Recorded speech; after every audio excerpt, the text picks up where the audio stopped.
আমরা গত 18/5/2026 তারিখে নারায়ণগঞ্জ থেকে 60 ব্যারেল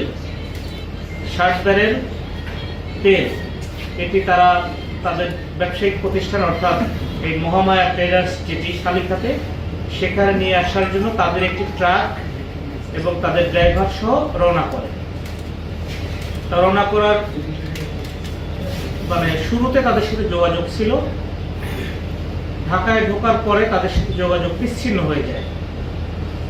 বিচ্ছিন্ন হওয়ার পরে তারা অনেক খোঁজ খবর করছে, এই ট্রাক এবং তেল এবং ড্রাইভারের কোনো সন্ধান তারা পায়নি। পরবর্তীতে আপনার 20/5/2026 তারিখে আপনার ঝিনাইদহ কালীগঞ্জ থানায় ওখানে একটি জায়গায় রাস্তার উপর একটি ট্রাক এবং দুর্গন্ধ ছড়ানো তেল পেয়ে পুলিশকে খবর দিলে পুলিশ সেখানে গিয়ে একটি মৃত গলিত দেহ পায়।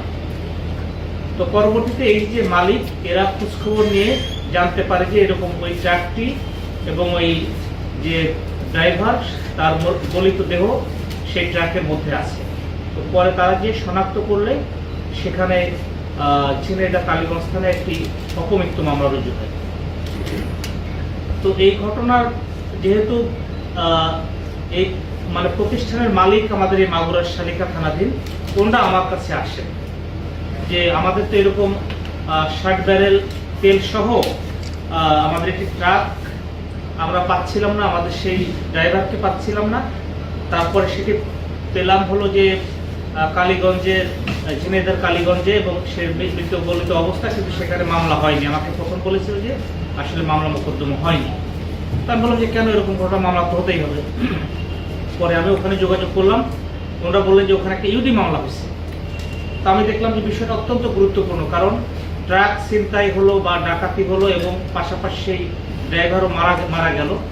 তো ওনারা আমার কাছে একটা বিচার চাইলেন যে আমাদের কিছু, যেহেতু আপনি আমাদের জেলার পুলিশ সুপার, তো আমাদেরকে কিছু একটা এটা আইনি একটা প্রতিকার দেন, আমরা মামলা করতে চাই এবং আমরা এটা বিচার চাই। তো আমি সাথে সাথে আমি খুবই ধন্যবাদ জানাই আমাদের সিসিআইসি, আপনারা জানেন যে আমাদের সাইবার সিকিউরিটি আমাদের একটা সেল আছে।